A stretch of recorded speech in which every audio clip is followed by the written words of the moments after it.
right, welcome back everybody. It's almost 20 minutes before 7 here on this Friday morning. Now, the Western Cape High Court has set aside all nuclear deals with South Africa. The court ruled on Wednesday that all the deals were unlawful and unconstitutional. This includes deals with the United States, Russia, as well as South Korea. Earthlife South Africa and the South African Faith Communities Environment Institute applied to the courts in October to challenge government's decision to buy 9.6 gigawatts of nuclear power without a debate in Parliament. We're now joined in studio by Dr. David Figg. He is an environmental sociologist focusing on energy politics in South Africa. His publications on energy include Fracking in the Karoo and Reluctant Embrace Renewable Energy in South Africa. He's also an author of a book on South Africa's nuclear policy. So I think nuclear, you know it quite well. Good to have you in studio. Thank Welcome. you. Welcome. Thanks. All right, first, let's get your reactions to all of this. Well, I think it's a very positive thing that the courts have actually ruled that the nuclear industry has to go back to the drawing board.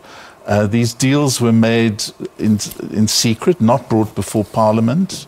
The court also declared that the determination of the government to go ahead with nuclear was not done constitutionally, and also that the way in which Eskom was allocated the responsibility of procurement was also an illegal act on the part of government.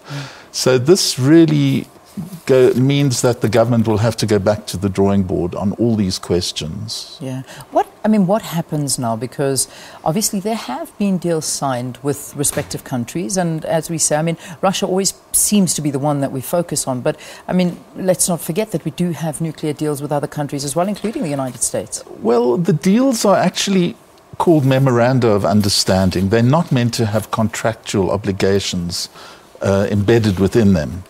But unfortunately, the deal with Russia did contain contractual agreements. It did say that they would have preference in terms of building the new nuclear reactors, that they would have some control over our local nuclear industry, and that they would also not be liable for any accidents or anything going wrong in the industry. We would pick up the tab for their problems. And that's brought more clarity now, because that has now been seen, and it's something that's, I suppose, become more public knowledge. Well, it was first denied by government, and then the document was actually placed on a site, the website of the Russian Foreign Ministry, where our colleagues in Russia got sight of it, and we were able to translate it and then reveal to South Africa what was in that deal. Let's have a look at government's stance now. Can they appeal the ruling of the Western Cape High Court? I think they can appeal, but it would take an extremely long and tedious process through the courts to reinstate some of these provisions. Even if they did reinstate them, it would take a long time to observe the ruling of the court, which is to ensure that there's more public participation in these decisions. These decisions have been taken over the heads of both Parliament and the public in general. So that it's got to go, as the ruling says, it's got to go back to the drawing board. Everything has to begin again. Everything has to be reconsidered.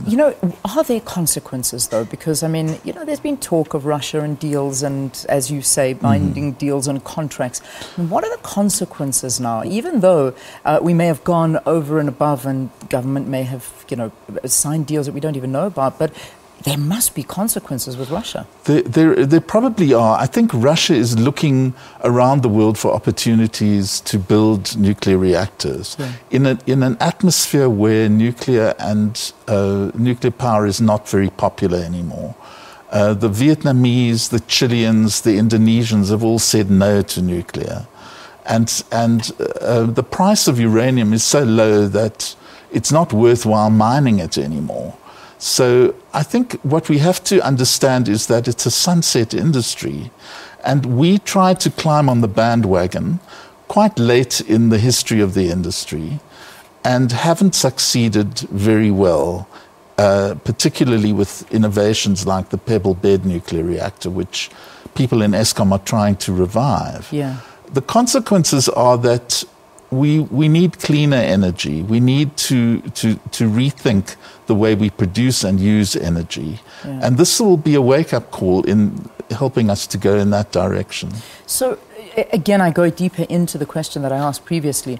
How far was the groundwork in implementing these deals?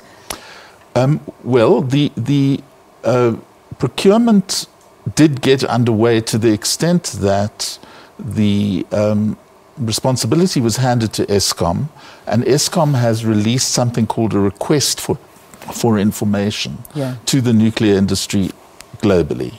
And the information currently is coming in from the different nuclear vendors, the different countries that have nuclear facilities or the possibility of building our nuclear facilities. Now, that process has been halted by the court. They feel that it wasn't grounded in law and grounded in the constitutionality. So it means that even that beginning of the procurement process has to be reconsidered. Yeah. And Eskom was planning to go from that to a request for tenders in the month of June this year. And I think that will have to be delayed indefinitely until there's more clarity about what Eskom's role is. Yeah. Because Eskom's role is also being questioned. Yeah. All right, Dave, I'm going to take a break here on the program. We'll continue to talk about Eskom. Find out if there's any justification for having nuclear in South Africa. Is it the way to go? Why are we not focusing on renewable energy, which is what the world seems to be doing? But also that talk about the fact that if we had nuclear, electricity costs would go down. But these are just some of the ideas that are bouncing about. Throw some more ideas from your side as well. Please get involved in the conversation at Morning Live SABC. We'll see you after this break.